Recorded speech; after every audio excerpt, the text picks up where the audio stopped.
स्थापकाय च धर्मस्य सर्वधर्मस्वरूपिणे अवतारवरिष्ठाय रामकृष्णाय ते नमः.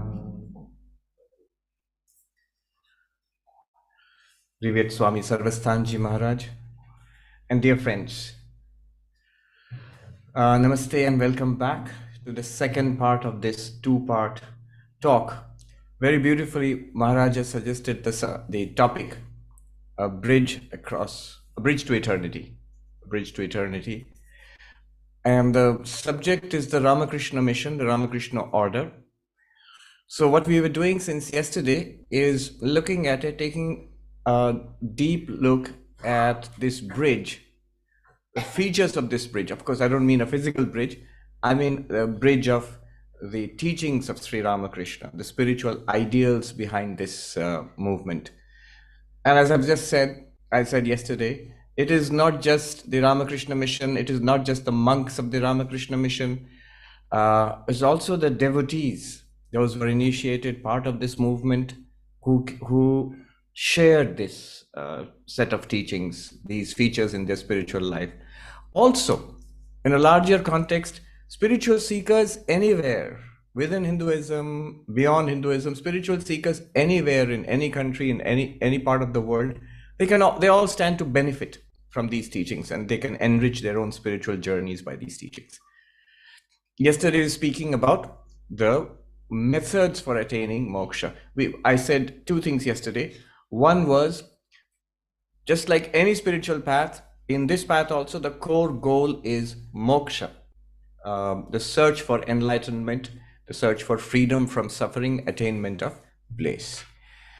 And there also I pointed out that how in the Ramakrishna order, in the Ramakrishna movement, the paradigm is certainly based on Advaita Vedanta, non-dual Vedanta, that is central, but it is an expanded and inclusive form of non-dualism. So, for example, the dualistic ideas, the qualified monistic, Vishishtadvaitic teachings, and indeed all spiritual paths, all teachings, they can readily form part of this wider understanding of Advaita Vedanta, this wider teaching of Advaita Vedanta. Also, I pointed out how Sister Nivedita notes that henceforth no division between the sacred and the secular. Work, action, our day-to-day life in the world is not divorced from spirituality. It's not two separate things. It's one thing. Life itself is yoga, and work can be an expression of jnana and bhakti, not separated from knowledge and devotion, so on. So that's what we saw yesterday. And then we touched upon, or we explored, the 4 yogas. These are the paths to that realization. The realization we are all seeking, the enlightenment we are all seeking, the paths to that realization, the path of knowledge, the path of devotion, the path of meditation, the path of karma. These were already existing. This is a general classification that Swami Vivekananda did based on already in Sanatana Dharma. The great masters have spoken about these paths. Swami Vivekananda clearly favored a synthesis, a harmony of all of these, not just one to the exclusion of the other. In New York, one day, the printer who was about to print one of his talks in a pamphlet, he said it would be nice if we had a symbol. And Swami Vivekananda, the account goes that he was sitting at the breakfast table. He got a piece of, cloth or paper, I think it was a cloth, and he sketched something. And then he tossed it across to the printer and he said, print it, draw it to scale, draw it to scale. And when he looked at it, what was it? It was the very well-known logo, the symbol of the Ramakrishna order, where you find waters and a swan on the waters. I saw some beautiful swans in the Thames there, very much like that. Swan on the waters, and the sun rising at the back, and a lotus blooming in the foreground. The whole thing encircled by a serpent, a cobra. Now, what was the meaning of that? Swami Vivekananda later explained, both in writing and in conversations. He explained that the blooming lotus is the lotus of, it symbolizes bhakti, love, devotion, bhakti yoga. The rising sun symbolizes the light of knowledge, the sun of knowledge. The wavy waters symbolize action, work. And the whole thing being encircled by the cobra, that symbolizes meditation, Raja Yoga.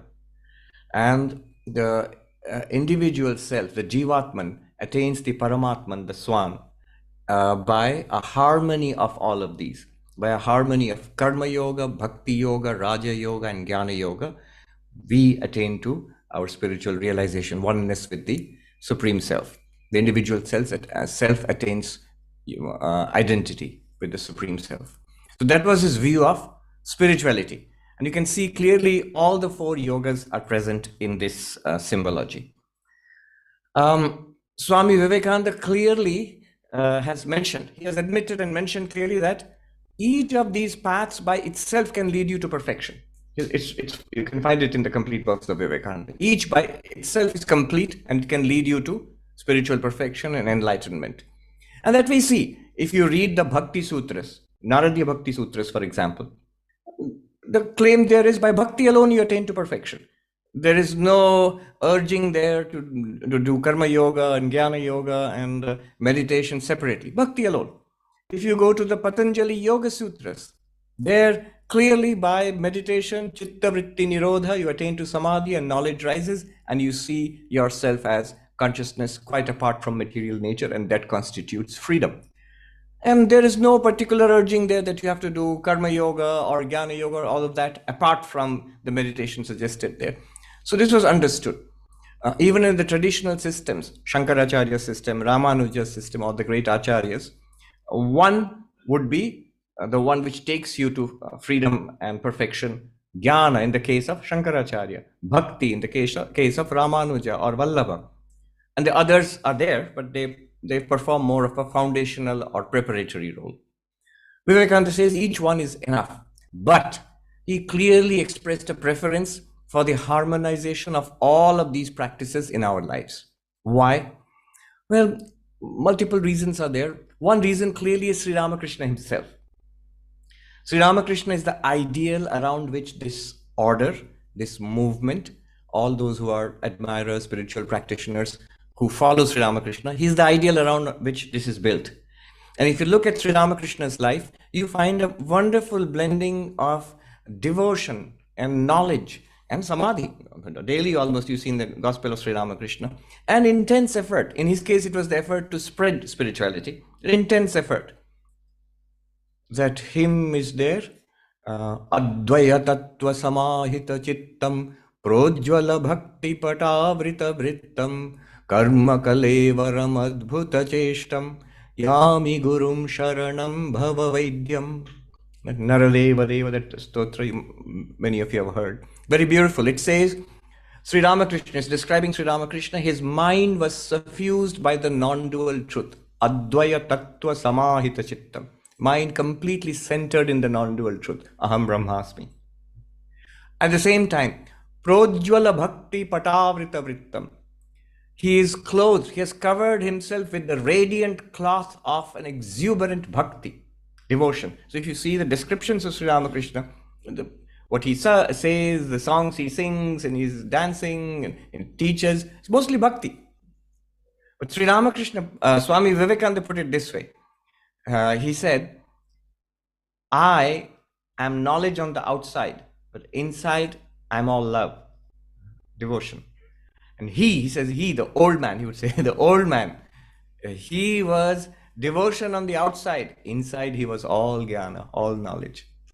And this hymn says that inside he is suffused, centered in the Advaitic truth. But outside he has covered himself by the cloth of bhakti. And at the same time, what did he do all day long? Sri Ramakrishna, with hardly any time for food and rest, all day long. For the record that we have, and Master Maharaj has written in the Gospel, Karma kalevaram adbhuta cheshtam. Extraordinary work. Is it as if his body was made for this work? Karma kalevara. What work? Day and night. Encouraging spiritual seekers, giving talks, teaching people, spiritual conversations, going out to Calcutta in the morning, returning at midnight, all going on and on and on until his body broke down. In cancer, even then he would say, let people in. I am here to do this, to give peace to people. to awaken their spiritual consciousness. Till the end of his life, literally to the last inch of his life, he gave his life, poured his life out in extraordinary display of action, work, karma. So this is the ideal, and therefore Swami Vivekananda said, you must harmonize knowledge, devotion, meditation, and work in your lives, because only then your lives are in the mold of Sri Ramakrishna, in the format of Sri Ramakrishna, as we would say today. You are a true disciple of Sri Ramakrishna only in that case. Another reason is we have these capacities, all of us. We have a capacity for thinking, understanding. It's called the cognitive faculty, the cognitive faculty. We also have a capacity for feeling, affection, love, the affective domain. Affective domain in psychology, it's called affective domain. And we also have a capacity for willing and doing. So exercising our will and doing things in the world, it's called the conative faculty, a cognitive domain. So there are three domains in the human psyche. One is the cognitive, one is the affective, another one is the conative. Thinking, understanding, feeling, and willing and doing. So these three, and they correspond immediately. You can see jnana and bhakti and karma. So these are the powers at our disposal. And if we want to realize God, why should we not use all of them? We should use all of them. We should try to understand and realize. We should try to feel and love. And we should work and worship and serve. All of that together.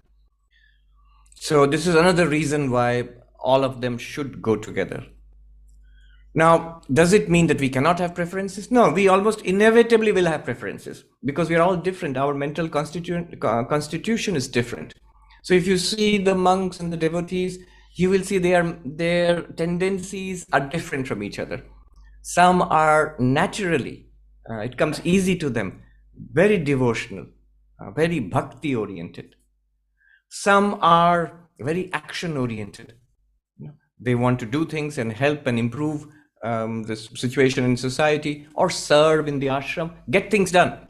They are the doers, movers and pushers. So some are like that. Some are more intellectual. They would like to understand and realize what the reality is. Who am I? What is all this? Some are introverted, meditative by nature. So you may have a particular preference for a particular path of spiritual practice, but all the others should be there in your arsenal, in your spiritual arsenal. That's a safe and wholesome spiritual development. Swami Vivekananda recommended it strongly. Then one more reason he also said was that each of these paths have their dangers and shortcomings. The bhakti path, though wonderful, very sweet, but it can degenerate into sentimentalism, emotionalism. It should be corrected by action and reason. The path of action, karma, can often degenerate into busyness. After all, if you have a school or a hospital, what could be better? And the whole of society will be there to praise you, and you're busy. But busyness is not spirituality. So at some point, this busyness must be stopped.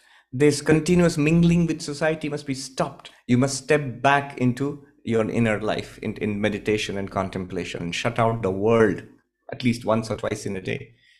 That's why in our centers, everybody's working, everybody's busy, but again, everything comes to a halt. Evening arati, then evening hours of meditation, you will pull back again, no matter how busy or worthwhile your work is. And then knowledge, that can lead to a kind of intellectualism. I've read the books, I've understood the arguments, but having read it and understood the arguments, it does not constitute spirituality. One may have read all the books and understood everything, still may not be a particularly spiritual person. So that has to be counteracted with devotion and meditation and action. Anyway, the point here is each of these paths has its drawbacks or possible drawbacks, and they can be counteracted by having all of them in one's spiritual life. It makes for a more wholesome spiritual life. Another idea that Swami Vivekananda gave. We're on the same topic, the harmony of the yogas, the paths, what to do in spiritual life, what practices. Another idea he gave was, even if it is not possible for everybody to develop all these sides of one spiritual life equally or in a balanced way, knowledge, devotion, meditation, work, he suggested a collective synthesis. So in the monastery, now he's talking about the monastery, there may be some who are meditation oriented. There may be some of the monks may be devoted to study and inquiry. Some may be devoted to work. And so in this way, developing themselves as a whole, as a unit, as a monastery, as a spiritual movement, it becomes a balanced spiritual movement. And they counteract each other, balance each other out. So that's an interesting idea. Not an individual synthesis, but a collective synthesis. And should be open for people to develop in their own way. Generally, what you find, if you look at the monastery, if you go to any Ramakrishna mission ashram, a Vedanta society, the monks there, their daily routine also shows a balance of these activities. There is meditation, and then there is time for study, and then there is work, and then there are times for devotion and going to the temple and arati and bhajans. There are special days of worship. So all of that. So the basic idea is, as Vivekananda said, each soul is potentially divine. The goal is to manifest this divinity within. And you do it, he says, by work or by worship. He says psychic control, control of the mind, chitta vritti nirodha, meditation. By meditation or knowledge. He actually used the word philosophy. Do it by philosophy, by knowledge. By one or more or all of these, and be free. Books, temples, doctrines, churches are secondary details. They can help you, but they are not central. Central are these practices and the manifestation of the divinity within. Realization of your oneness with the divine and the oneness of all existence. All right, moving on. Another aspect of this movement, of this order, is the harmony of religions.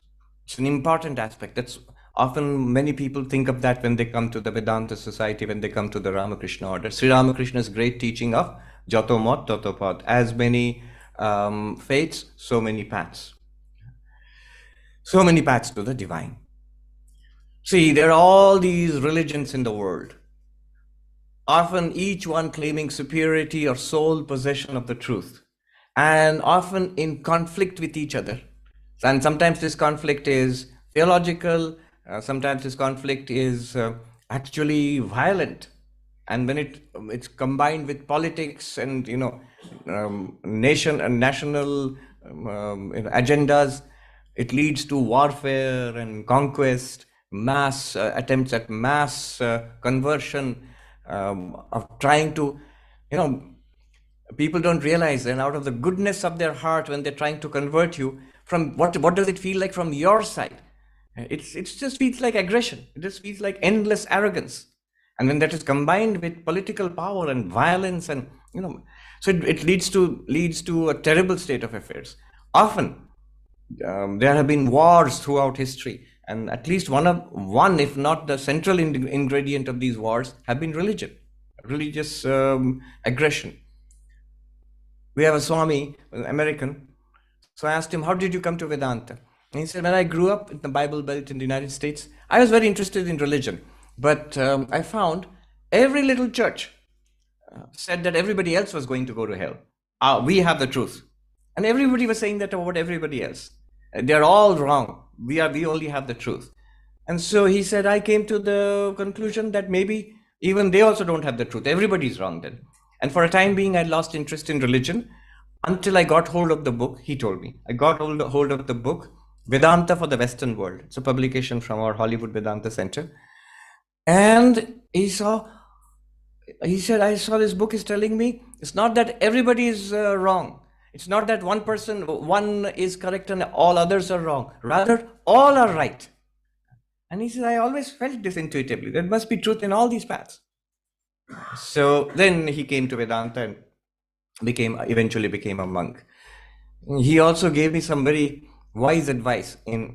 He's very active in the interfaith circles. So about interfaith work, he gave me some wise advice. Very beautiful. incisive. He said, when you deal with other, other sects, other teachers, other religions, people representing, other teachings, listen to what they have to say, because often they have very valuable things to teach. Ignore what they criticize. So listen to what they teach and ignore what they criticize. So how does Sri Ramakrishna establish this harmony of religions? One of his central teachings, the harmony of religions, Jato Mat Tato Pat, as many faiths, so many paths. Because on the face of it, it seems to be quite a difficult task. The religions are all saying different things, and they all are criticizing each other and claiming sole possession of the truth. Then how? How can, when sometimes I'm asked to represent Hinduism to school children in the United States. So I go to classes, sometimes there are no Indian children or Hindu children there. I have to tell them about the diversity of Hinduism. And I say, imagine all the hundreds of churches, there are hundreds of churches in the United States, all of them combined into one mega church. That's the term in the United States, a mega church. Then combined into one mega church. So the eyes go wide thinking about it. And then imagine all the denominations of Judaism and Islam, all of them combined into one mega Abrahamic religion. How much diversity there will be within that, that vastness. So they're thinking like that, yeah. And in Hinduism, there is more diversity than that already. Within Hinduism, almost every question that you ask to a Hindu, the answer will be yes and no. Do Hindus believe in God? Yes and no. Just yesterday, there was a lady here who said she follows Sankhya Yoga. Basically, Sankhya especially, and there's no reference to God. Purva Mimamsa, no reference to God. They are all orthodox Hindu movements. Is God male? Yes and no. Obviously, God is male, and a very strong, very ancient, probably more ancient tradition of worship of the mother goddess, Devi. And transgender also, Ardhanarishwaran. Shiva and Shakti together in one deity. And non-human forms. Is God then only with form? No. With form, yes. And without form also. Yes, do that also. With form and without form, yes and no. So, tremendous diversity within Hinduism. Now, Sri Ramakrishna, I think what he taught is not entirely new. It's always been there in Hinduism. All the elements of the teachings of Sri Ramakrishna, they are not radically new. You can find all the elements in Hinduism. So, for example, from ancient times, from the Rig Veda itself, Ekam Sat Bahuda, Vipra Bahuda Vadanti. It's set in our Vedanta Society in New York. On the wall, you will see it's written, the truth is one, the wise speak of it differently. And that was understood way back in ancient India. The Shiva Mahimna Stotra, Trayi Sankhya Yoga, Pashupati Matam Vaishnavamiti, the Vedic path, the Pashupati path, the path of the Shaivites, the path of the Vaishnavas, all of them lead to one divinity. As various rivers wind their way straight or winding, curved, they flow to the same ocean. So do all these paths. They flow to you, my Lord. And why are there so many paths? Ruchinam Vaichitrya. This was very well understood throughout Indian history, in ancient India, because of differences in our constitution, ruchi, taste, disposition, attitudes. We are very different from each other. And there should be different spiritual paths, not one cloth cut to one size. Different spiritual paths. If you have different paths which suit different dispositions, then our spiritual development is that much faster. If you have one path, it will still work, but it will help some. It will not help others so much. It can retard the development of others and entirely exclude others who may lose interest altogether. So this was very well understood in ancient India and throughout Indian history. But Sri Ramakrishna made it very explicit in his teachings. How did he do that? What is this Jatamat Tatapad? What are the components? It's a very sophisticated concept and very tremendously relevant. And I come from New York. So in the Ramakrishna order, for us, 11 September is a great day because Vivekananda stood in the Parliament of Religions and spoke there. But 9/11 means something else entirely in New York. It means something else entirely for any New Yorker. It shows the problem, how religious fanaticism can lead to violent terrorism and violence in this day and age. At the very beginning of the 21st century, the first thing that happened was this. So this is an answer, a solution, a deep solution to this problem of religious conflict, hatred, and violence. So how does it work? Well, first of all, of course, the goal is God realization and enlightenment.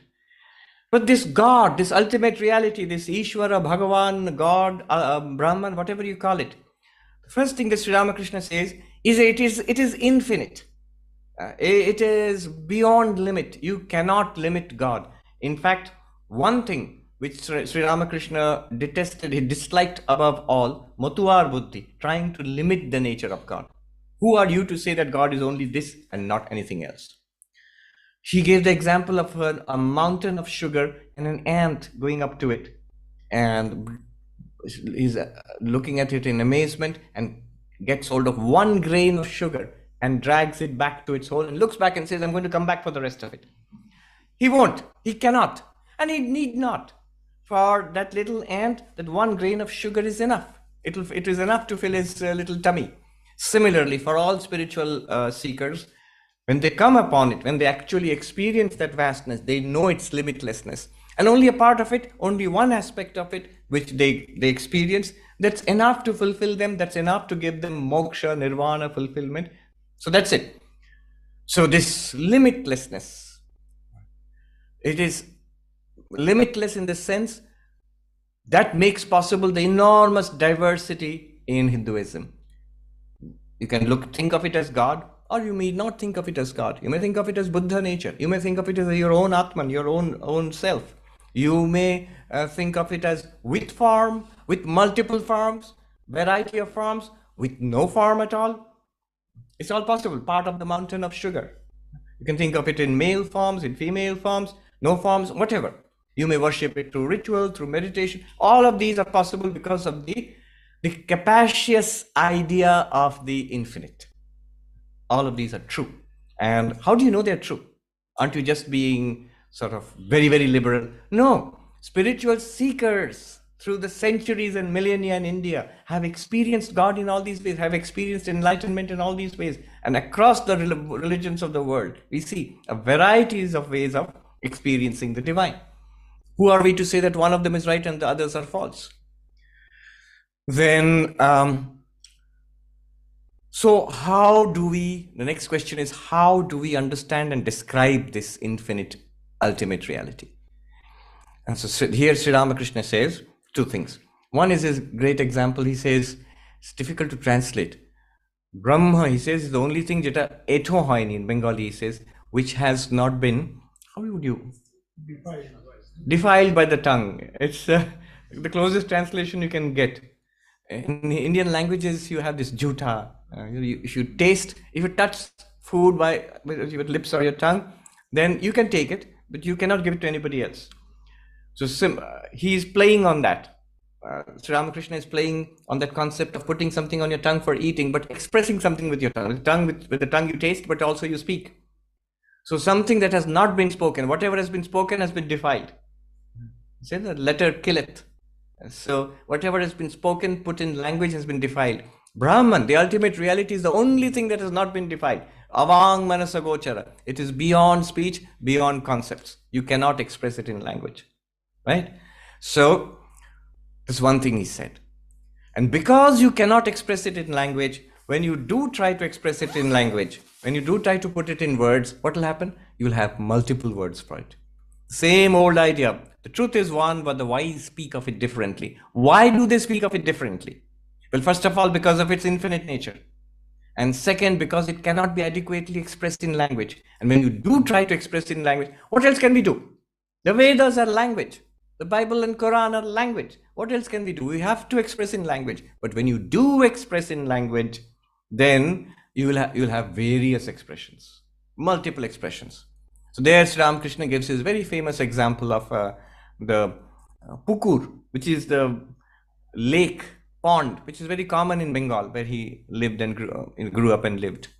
So these lakes or ponds, Sri Ramakrishna says that the Hindu comes there and says, he calls it jal. water. He calls it jal. And then the Muslim comes there and calls it pani.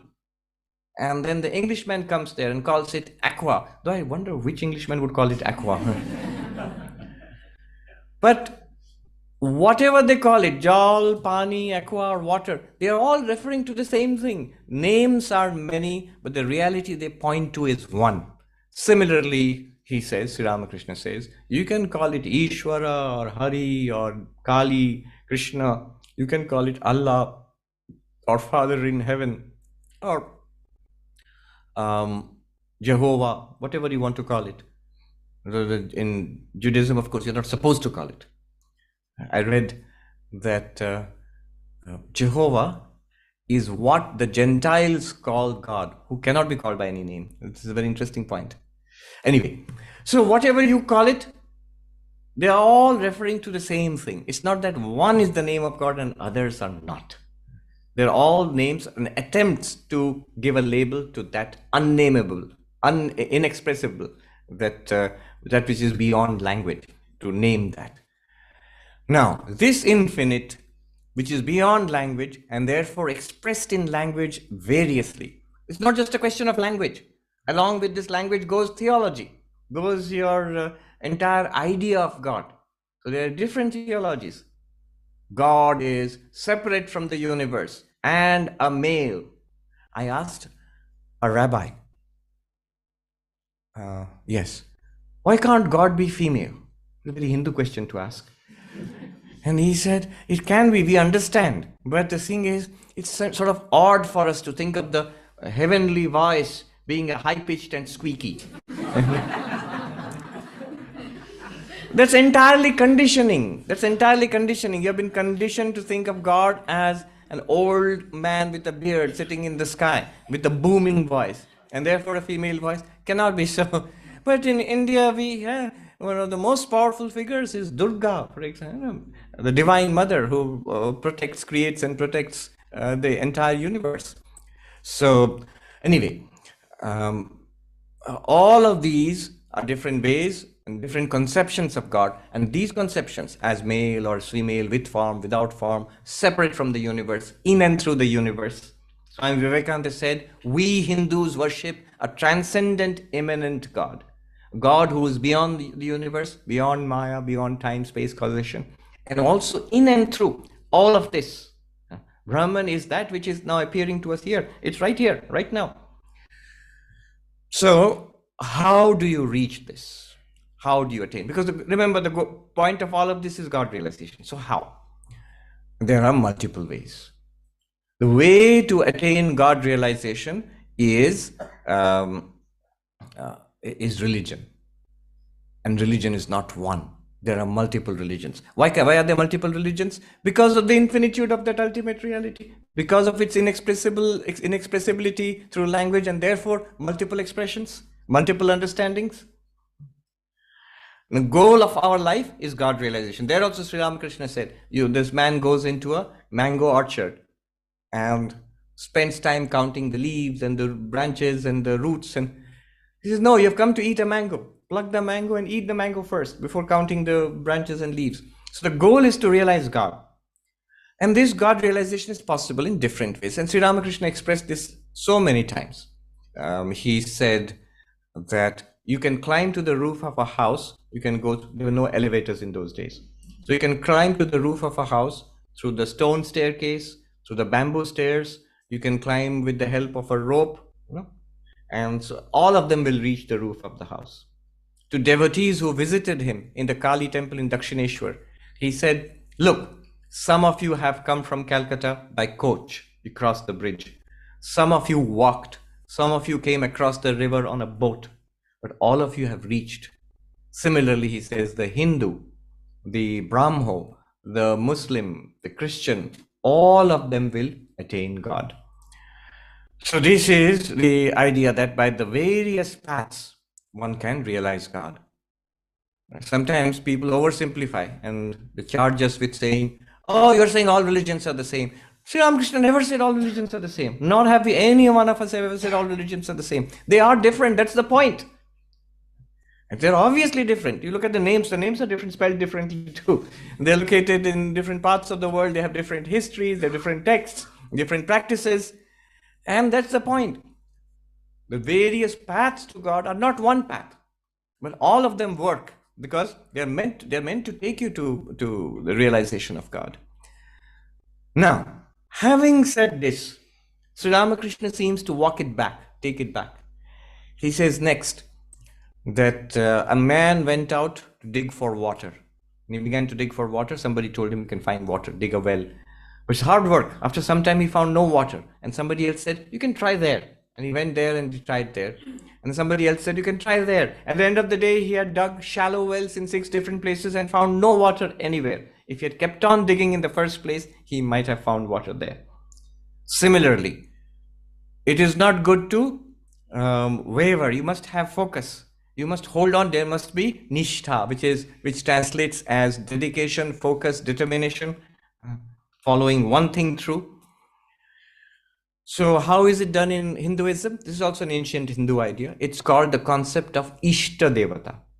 Ishta Devata. Ishta Devata means the desired form or the beloved form of the divine.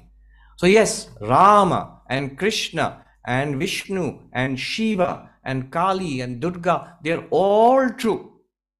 Here Advaita Vedanta comes to our aid. This is, from an Advaitic perspective, all of these are called Saguna Brahman, Brahman with attributes. Therefore, for an Advaitin, the debate whether Shiva is superior or Vishnu is superior, it's an archaic debate. The Hindus also had these conflicts and disagreements. But one thing, when the Hindu had this conflict of who is superior, Shiva or Vishnu, it never degenerated into violence and persecution, except in very few cases, but no mass warfare and conversion and destruction, none of that. But anyway, all of this is easily solved from the Advaitic perspective.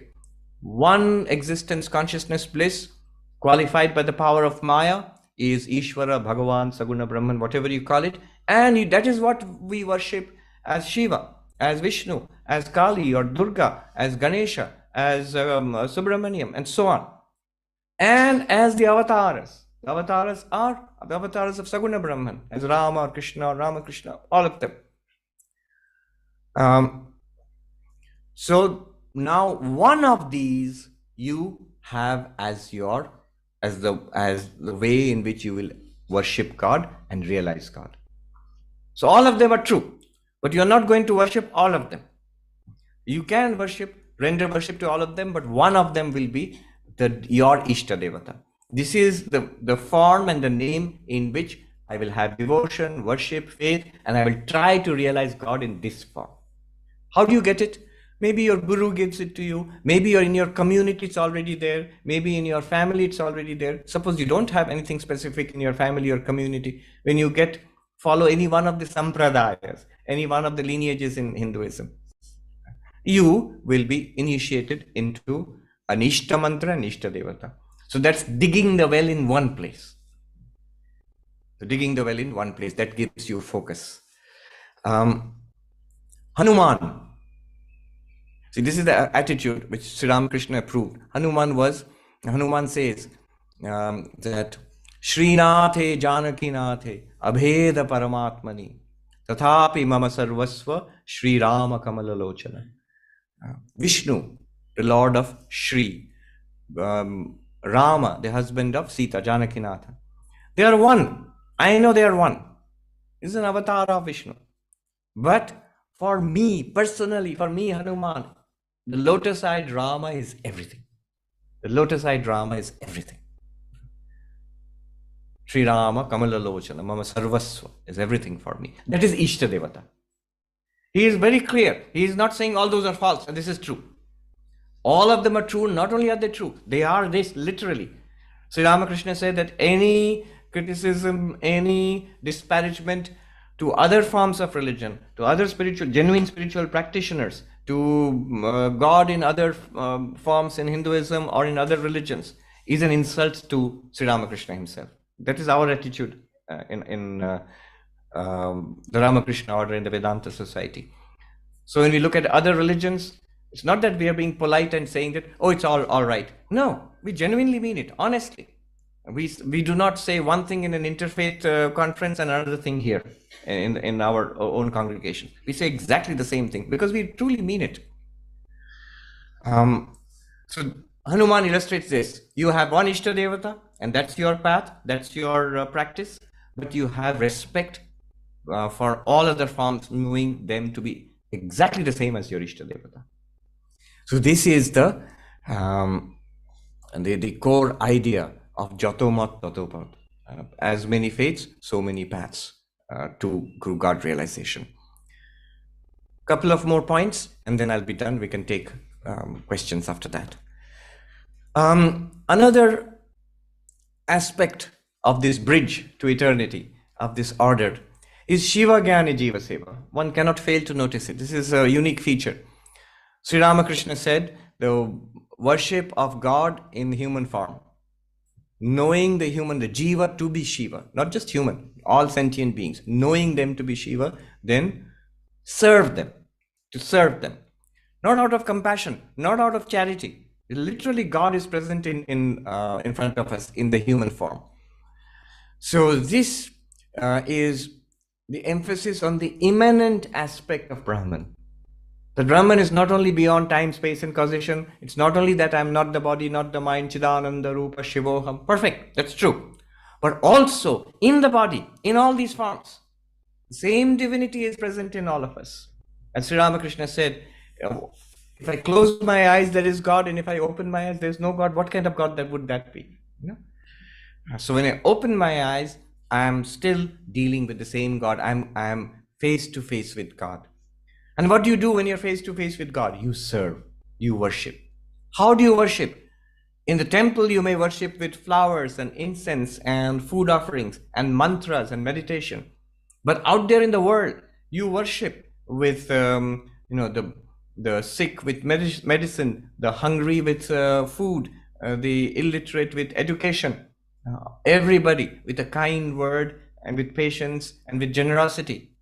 For those who are seeking spiritual knowledge, you worship with offering spiritual knowledge. So that is the doctrine of service, a powerful method of spiritual practice. Swami Ashokananda ji, who was in the Vedanta Society of Northern California, very great Vedantist, he says, where will I find God? Foolish question. Where will you not find God? God is available to you in 1,000 different ways, all around. Look around and you will find God there. Swami Vivekananda, very powerful teaching. He says, he who runs away to meditate and die in a Himalayan cave has missed the way. He who plunges into the vanities and the luxuries and the foolishnesses of this world has missed the way. If you run away from the world, you've missed the way. If you stay in this world, you've missed the way. Then what is the alternative? There are only two alternatives. And then he says, the way is to divinize life itself, to see God in those around you. Not to relate to them as bodies, not to relate to them as persons, not to relate to them as divinities, as spirit itself. Then Sri Ramakrishna put it very simply. The one who has it here, has it there too. The one who does not have it here, does not have it there. So if you get it, what it is, you have got it always, whether in the Himalayas or in London, in the midst of London. You can be quite sure when Vivekananda was here in London or in New York, and when Vivekananda was sitting in the high Himalayas and meditating, he had the same experience. There's no doubt about it. There's a very beautiful description of him in New York, a small apartment where the classes would be held and he would stay, the earliest location of the New York Vedanta Society. One of the most beautiful descriptions is, while the great city slept, Vivekananda meditated. Often we would suddenly, it's a small apartment, we would suddenly walk into the room and there would be this atmosphere in that room, and you would see Vivekananda sitting in deep meditation, and he would quietly tiptoe back and out of the room. So he would find the same divinity with eyes closed, with eyes open. I particularly like this line because it was significant for me. 20 years ago, I was in the Himalayas and I had left behind our ashrams Not only the world, even the ashram behind. And I was sitting and meditating. Who wants to meditate and die in a Himalayan cave? Literally, that was me. Not in a cave. I did go to caves, but I selected a hut. Little upgrade. So, and I would sit and meditate and meditate. And when I was done after 2 months, I decided I would come back to the ashram where I was in Calcutta, in our main monastery. And I stopped over in our little cottage in Uttarkashi, which is also in the Himalayas. And one afternoon, I remember so clearly, I was thinking, this was very good, 2 months of meditation in the Himalayan caves, and I will do that again. Maybe next year or the year after I'll come back. Maybe every year I'll come back. This is a good thing to do. I was thinking that, and I was reading Vivekananda, and he says, he who runs away to meditate and die in a Himalayan cave has missed the way. I cannot forget that. It was so stunning for me. That's literally what I had been doing. And then he says, he who plunges headlong into the luxuries and vanities of the world has missed the way. You see God where you are, wherever you are. And that's so beautiful. Then you don't have to go to a particular place. Then you don't have to wait for a particular time. You don't have to go to a particular deity or sit in a particular posture or think of a particular formula or mantra or try to put your mind in a particular mood. Wherever you are, with whomever you are, with eyes open, with eyes closed, in the ashram, in the city, in the mountains, in meditation, in bhajan, in casual talk. In casual talk. Once Vivekananda was joking, he was joking about Thakur. He said, he made a joke about Thakur and somebody was offended. He said, should you do that? He said to Vivekananda, joke about Sri Ramakrishna? Vivekananda said, what do you think? I'm going to joke about you? Meaning thereby, even my joke and casual talk has to be about God, nothing below that.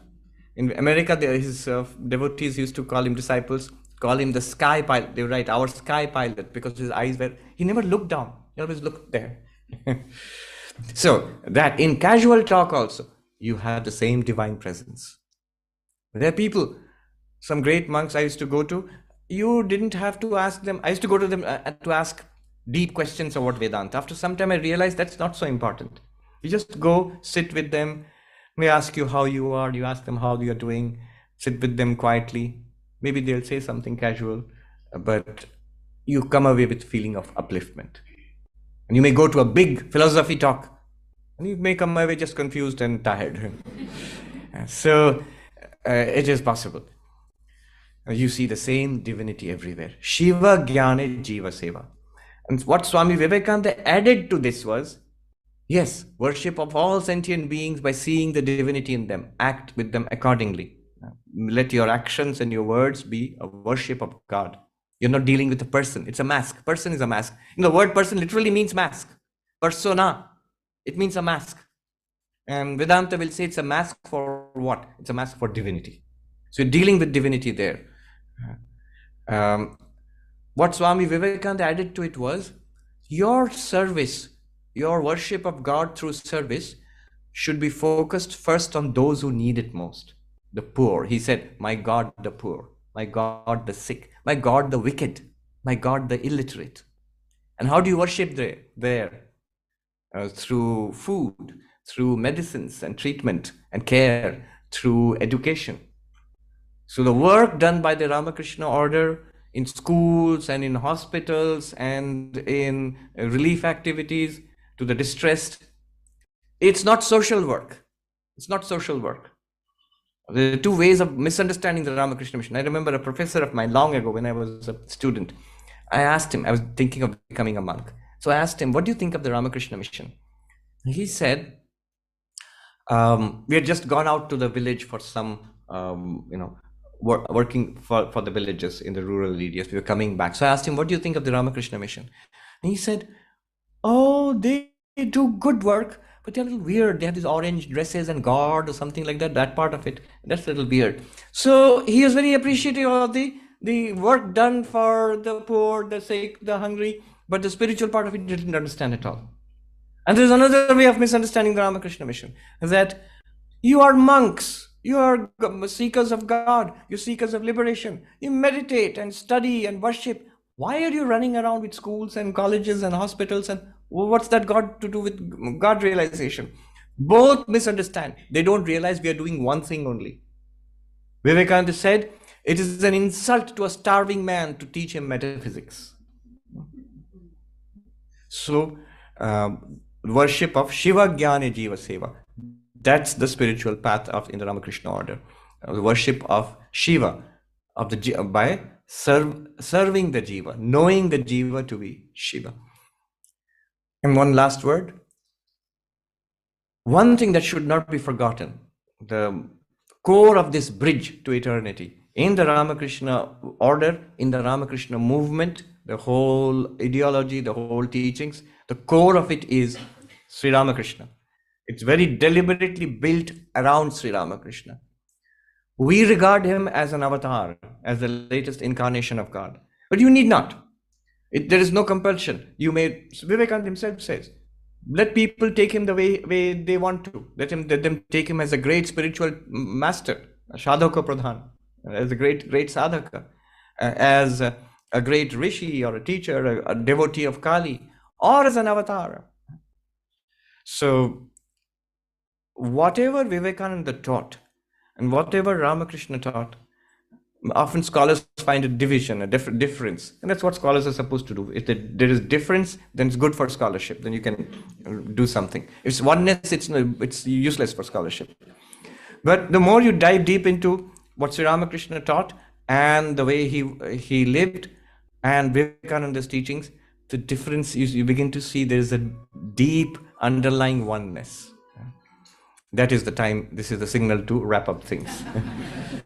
So not just the teachings of Sri Ramakrishna, the life of Sri Ramakrishna, and the personality of Sri Ramakrishna, and the form of Sri Ramakrishna, and the name of Sri Ramakrishna. These are very important. The name of Sri Ramakrishna forms part of the Ishta mantras. The form of Sri Ramakrishna is among the Ishta forms that in our inner transmission of the Guru to disciple. So some of these are the esoteric aspects of the Ramakrishna order. You'll find it only in the deep blueprint, the secret of the bridge inside. It's built around Sri Ramakrishna. It's powered by Sri Ramakrishna. Yeah. Good. Let me do a peace chant and then we can take up questions.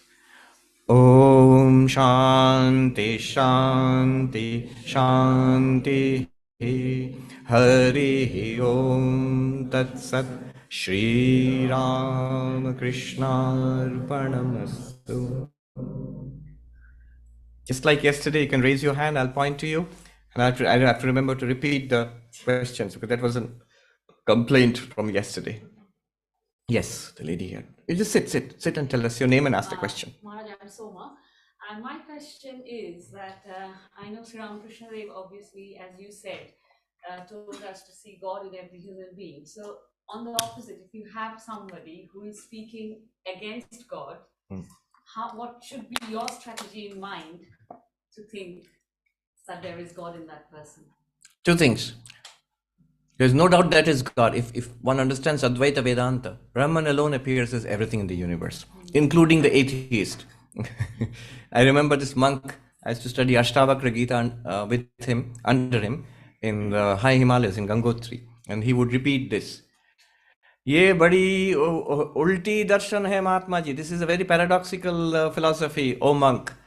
Tum jano ya na jano, mano ya na mano, tum hi Ram. Whether you accept it or not, whether you believe it or not, you are Rama. You can say that to him, that will drive him nuts. But yes, so you know that it is God. And the next thing you do, how do you deal with him? Avoid him. Him, her, it, whatever it is. Avoid it. So Sri Ramakrishna says that all are Narayana. But the tiger Narayana you should salute from a distance. Why should you avoid? See, there's in the Bhakti Sutras, it is very damaging to engage in endless quarrels about the existence of God, especially for your development of your devotional mood. Advaita Vedanta, of course, I was talking about the advantage of Advaita, has no such problem. If you confront an intelligent person with Advaita Vedanta and try to explain what Advaita is, any intelligent thinking person will be, if the person is a skeptic and an atheist, will be seriously disturbed. Because there is no way of denying this. There's no way of denying this. At least logically. The person may not become spiritual. Even what to speak of an ordinary person who is not interested in God. Some of the sharpest, deepest atheists that we have in the world today. I can take the name of Sam Harris. Very deliberately, deeply reasoned, a calm, cool, analytical brain, and clearly against all forms of religion. And he says very clearly, and put it in writing, and he said that also, that it's only in these two traditions, in Advaita Vedanta of Hinduism and the Madhyamaka Buddhism, the Dzogchen Buddhism of Tibetan Buddhism. He says, there is a core of truth. Even here, there are many things I will not accept, but there's a core of truth which cannot be denied. Who is saying this? The staunchest atheist, one of the new atheists in the world today. Dawkins, Hitchens, bless his soul, Hitchens is gone. Dawkins, Hitchens, Sam Harris, Daniel Dennett. Among them, Sam Harris says, you cannot deny it. If you might say, why only Sam Harris? Then why not all atheists? Well, all atheists too, if they bother to investigate it. If they don't, then they won't know. So that was Sri Ramakrishna's.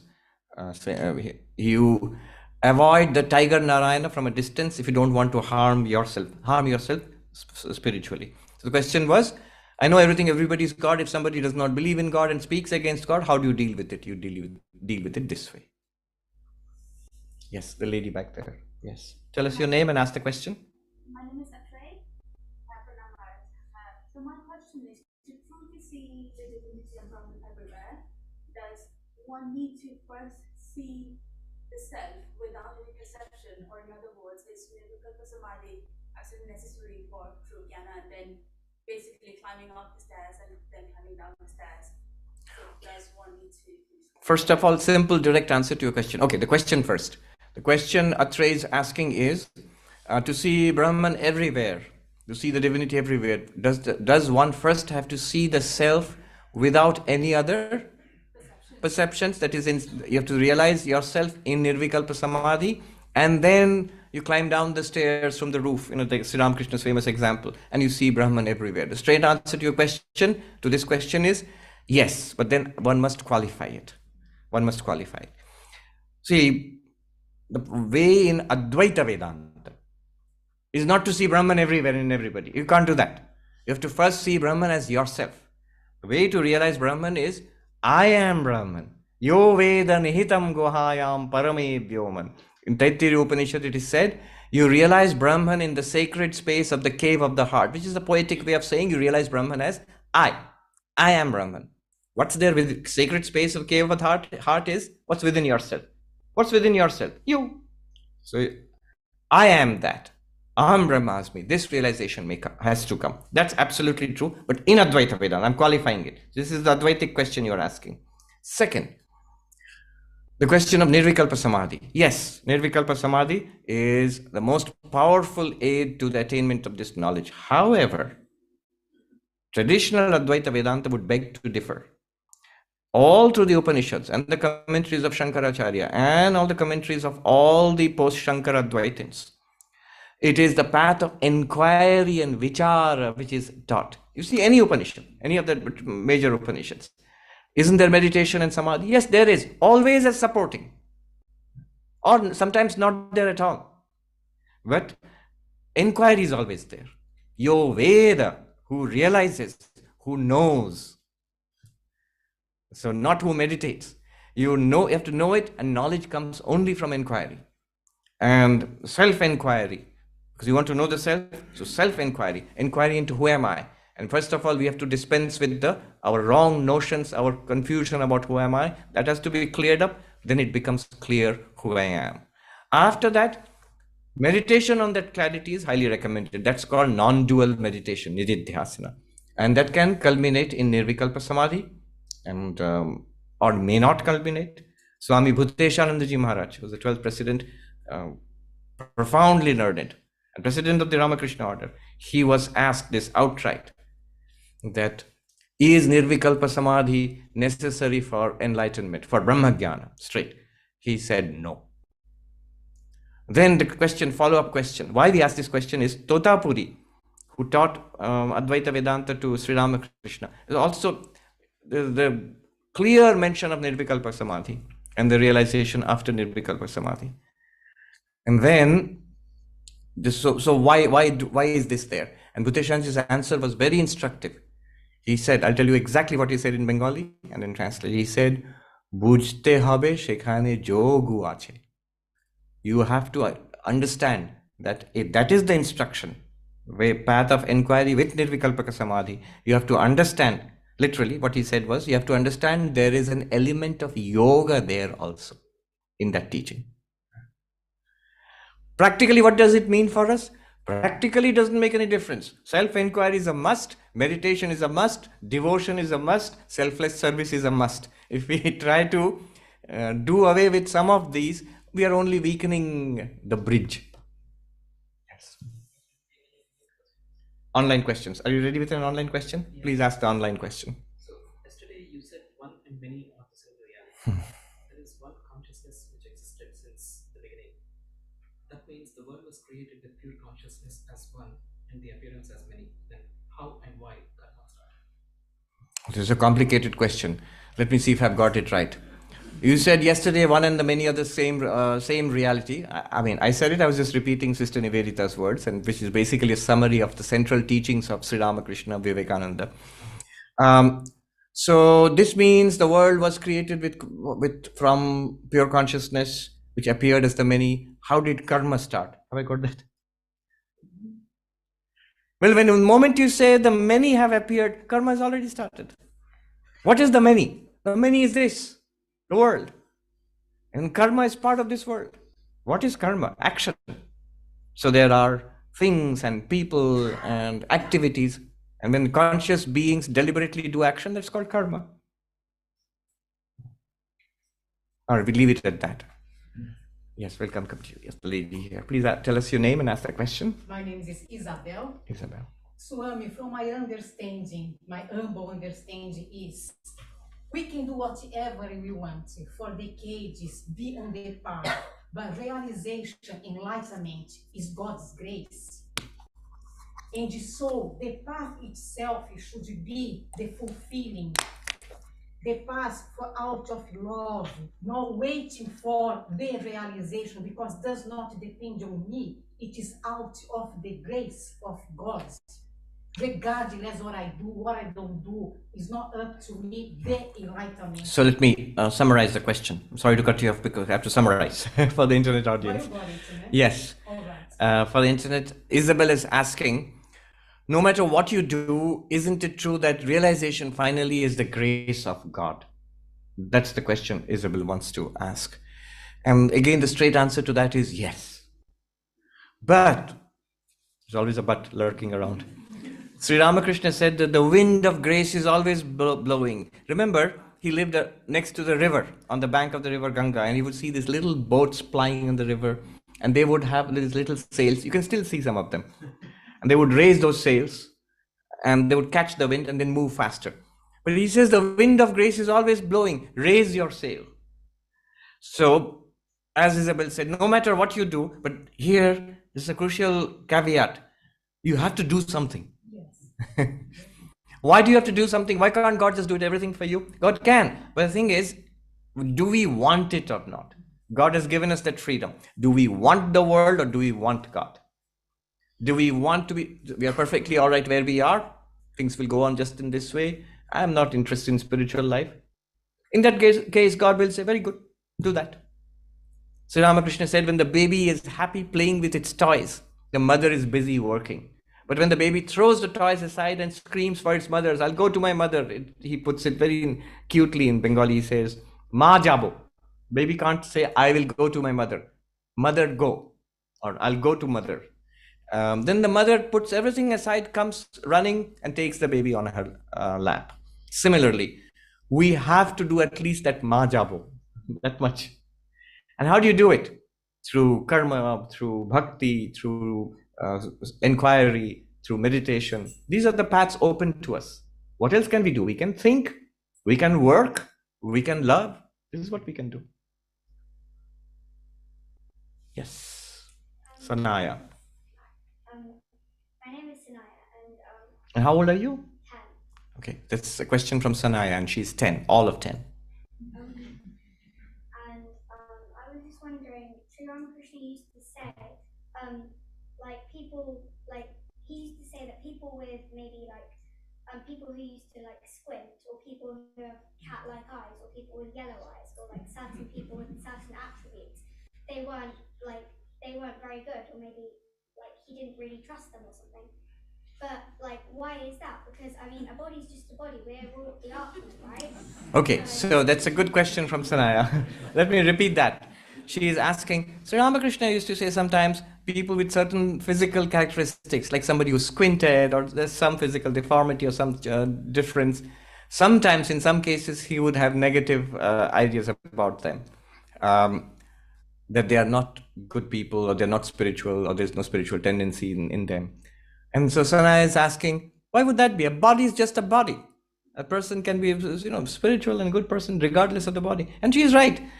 What Sri Ramakrishna said was, going from there, the physical appearance, he would have seen something in the mind of that person. It is true that there are people who are not particularly good.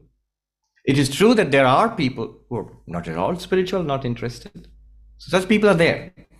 And that's what Sri Ramakrishna is pointing out. And the proof of this statement is, there are people, clearly from the photograph, with a squint, who became Sri Ramakrishna's closest disciples and became fully enlightened and one of the most greatest enlightened persons in the entire movement of the order, Sri Ramakrishna. Then what about Sri Ramakrishna saying that a person with a particular kind of deformity cannot be spiritual? It's there.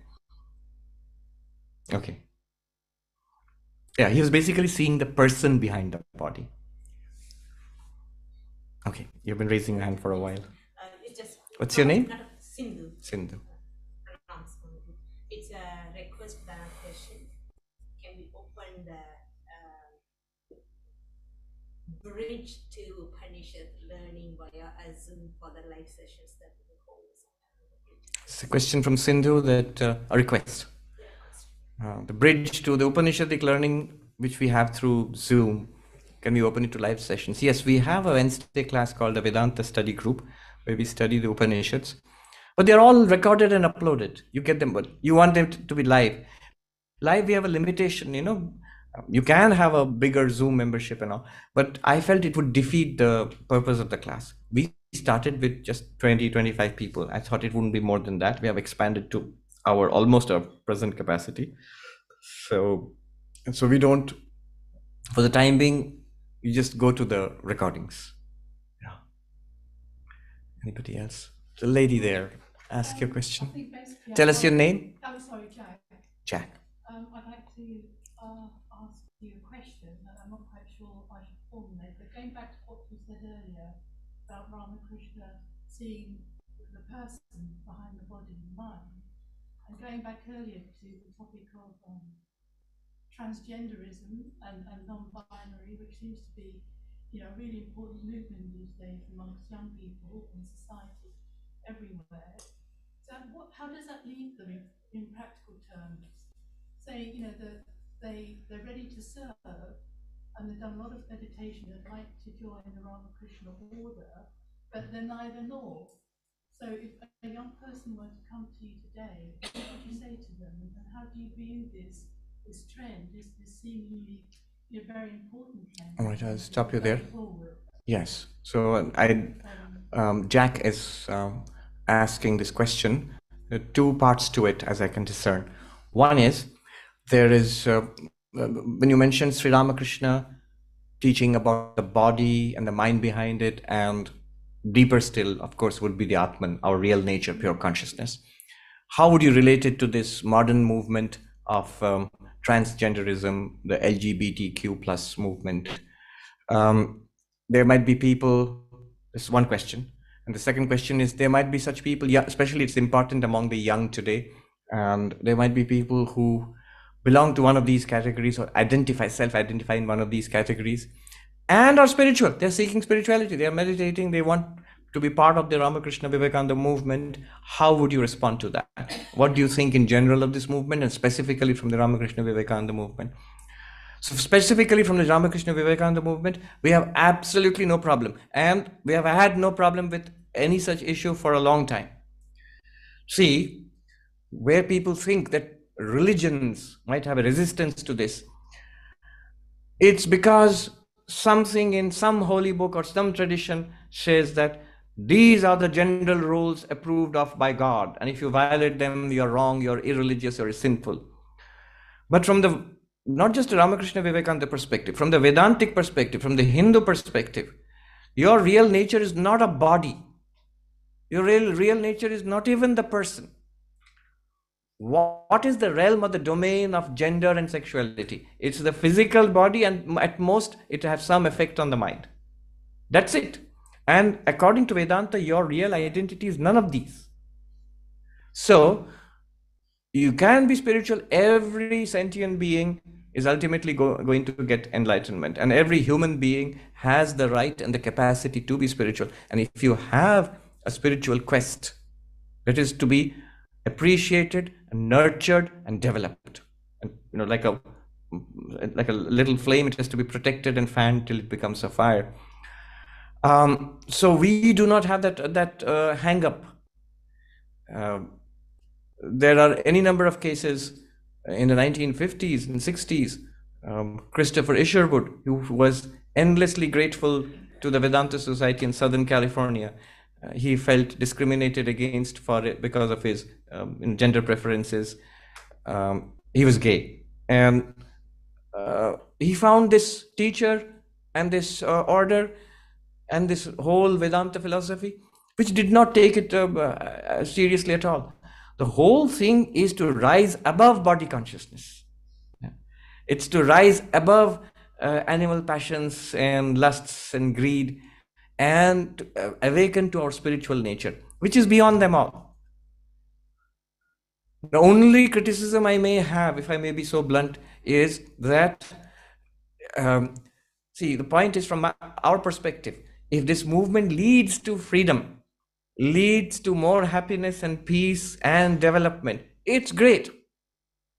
But if the goal is leading you back more and more towards the body, more body centricism, I want to pick one body, form, shape, gender, identity, and not anything else, and I want to affirm as that, the problem there is you're moving the opposite direction of spirituality. You're moving in the direction of materiality. And that is never conducive to happiness. Forget spirituality. That's never conducive to happiness also. There are two aspects to this whole movement. One is freedom. I shall do as I please. You should not interfere in my freedom. And Vedanta is fine with that, because the goal of Vedanta is freedom.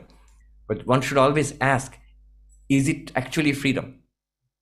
Or am I tying my freedom to the body, which is not at all free, which has subjected me and everybody else to sorrow? And the more I'm body-centered, the more sorrowful my life will be. So this is the only critique that I have. For me, the criterion is very simple. Anything that takes you towards enlightenment, towards the realization that you are Brahman, limitless existence, consciousness, bliss, that is welcome. Anything, any movement, spiritual teachings, spiritual practices, but also social movements, anything that helps you, most welcome.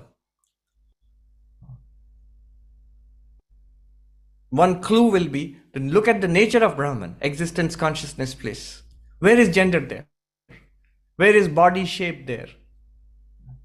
Where is gender preferences, male, female, transgender, LGBTQ plus? Where is it there in limitless existence, consciousness, bliss? And that's the reality, and you have to move towards that. That's a principle. In practice, you have to make up your own mind. The young man there. Yeah, tell us your name and ask the question.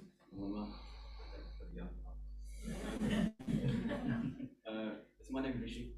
Yes, question from Rishi. My question is, to what extent do you feel it's more useful to refer to divinity in terms of awareness or consciousness rather than the label God?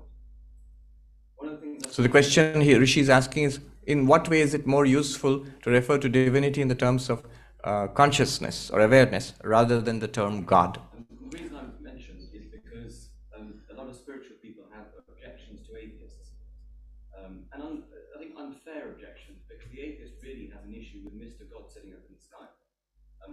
So the second part of his question is, the reason he's asking this question is that most spiritual people have an objection to atheists. The atheists' main objection to religion and spirituality is they are against the concept of God, especially a different God, a kind of almost a caricature God who's sitting up in the sky. And all right. An Upanishad speak of awareness. All right. So this is the question. What are the advantages and what are the disadvantages of referring to your spiritual goal as awareness or consciousness, spiritual reality as awareness or consciousness rather than God? One advantage immediately is it avoids the God language. And it's authentic because the Upanishads originally do not use the God language. Upanishads use that, tat. Upanishads use Satyam, Jnanam, Anantam, Brahma. What is Brahman? It is existence.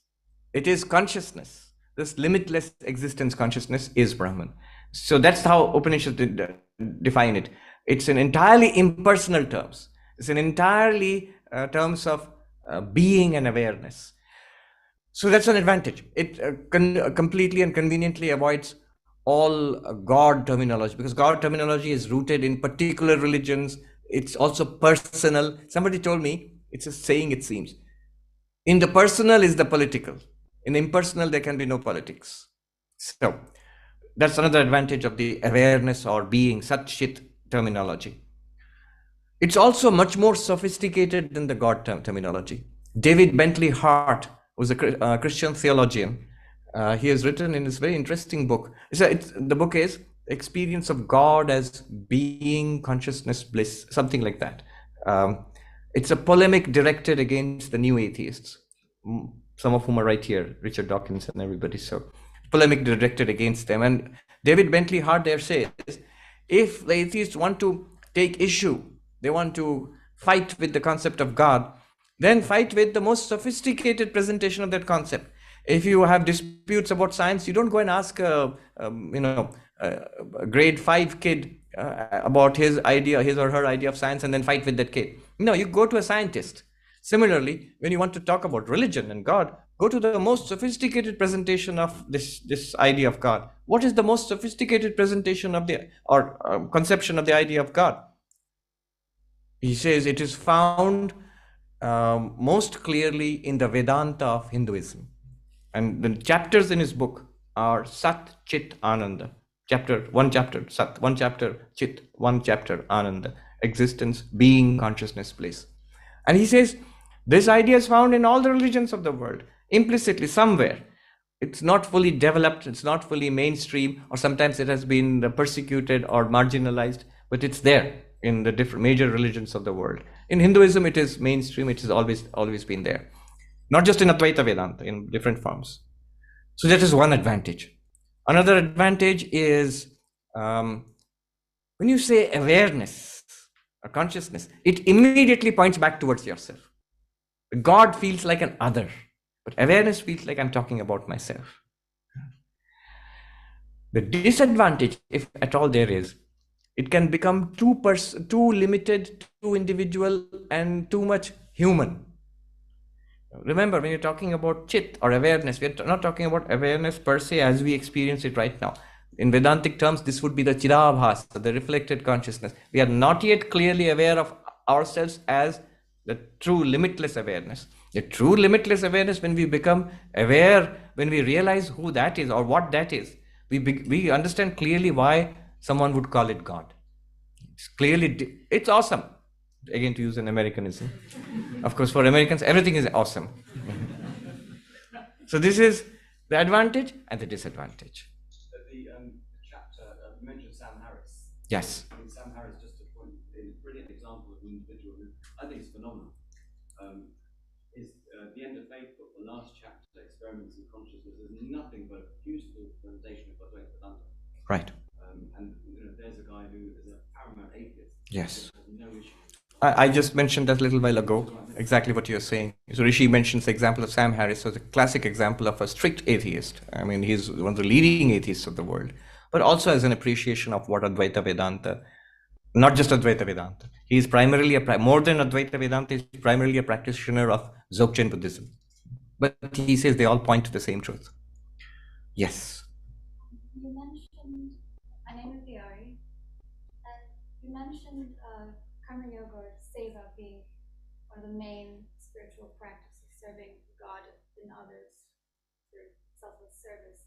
But most people don't always do that. They're in professions that are inherently self-serving. But as a student, when I'm writing my dissertation, I know that it's inherently self-serving. But how do you spiritualize that kind of work that is mostly helping you? Yes. So Tiari has a question that you mentioned karma yoga as serving or worshipping God by serving other beings through your work. But most of our work is self-serving. I'm working because I get a salary out of it or a degree out of it. And it's all for myself. I know it's clearly so. So how do you spiritualize this? How do you make it as a worship of God? You can. Any work that we do, as long as it is not outright immoral. It could be self-serving also.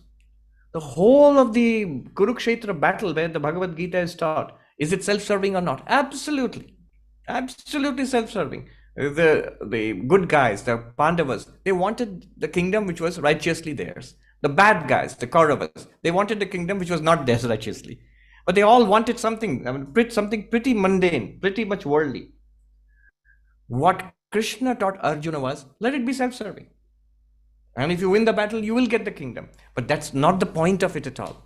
The point of it is, this whole world, this universe, your own body, your mind, and the work before you, it is all a creation of God. Indeed, it's God himself, itself, herself, present in all these forms before you.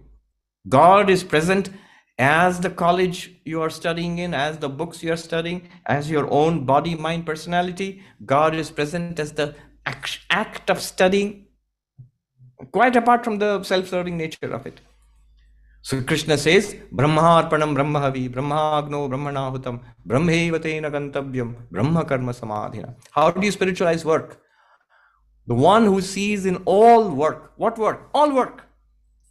Brahman. How do you see that? In all the things associated with work. Not only the persons associated, yourself, the performer of the action. You are Brahman, you're not a person. The instruments, the books and the computers with which you are studying, the instruments, they are Brahman, they are not books and computers. And that's only so in the movie, in the story. But in the reality, it is Brahman. After all, is it not being? Is it not existence? But the Brahman is right there.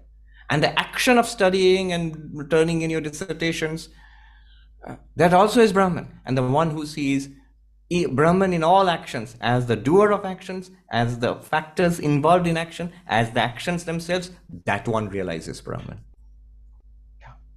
All right, we'll take a online question. Is there one? And we will have to put a cap to it because we have run out of time. It's time for Arati. Yes. 5 minutes. 5 minutes. Take a question. Ramananda says that spiritual life begins with the Vikalpa Samadhi. Can you please elaborate? All right. This is Swamiji, whose name is Brahmananda. I don't know which order Swamiji belongs to.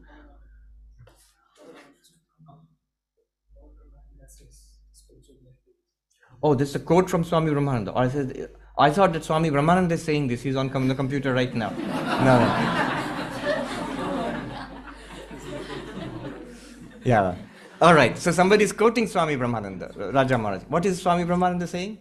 Spiritual life begins with Nirvikalpa Samadhi. Spiritual life begins with Nirvikalpa Samadhi. All the difficult questions people ask. We think spiritual life culminates and ends with Nirvikalpa Samadhi and then you are enlightened. And he says it begins with Nirvikalpa Samadhi. The way I understand this is, it's after realization, after enlightenment, and that too full enlightenment where you're stabilized, you have no doubt that you are Brahman and everything that you're experiencing in waking, dreaming, deep sleep, whether it's spiritual or secular, it's one existence, consciousness, bliss, shining forth in all these ways. When it is absolutely clear, you are a Jivan Mukta, Sthita Prajna, established in Brahman, then it really begins for you.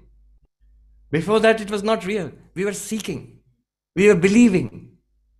Swami Vivekananda says that a sincere atheist, an atheist is far more sincere than a person who only talks about God and has not realized God or found God. So words to that effect. So yeah, it's in a very special sense he mentions this. It's only when it's a fact for you, indubitable fact, as clear as the sun shining down there. It's absolutely clear to you. Choicelessly you are aware of that. In that case, religious or spiritual life has begun in that sense. Before that, we were seeking. Good. Let's, now we have really run out of time. We are all very grateful to Swami Sarvapriyananda Maharaj for giving a beautiful blueprint in a very short time. Of course, 2 classes. He gave us a wonderful blueprint, and some of you asked some wonderful questions. I hope the blueprint is clear. Now, I'm sure it has inspired anyone, most of us at least, to try to construct the bridge to eternity. Thank you.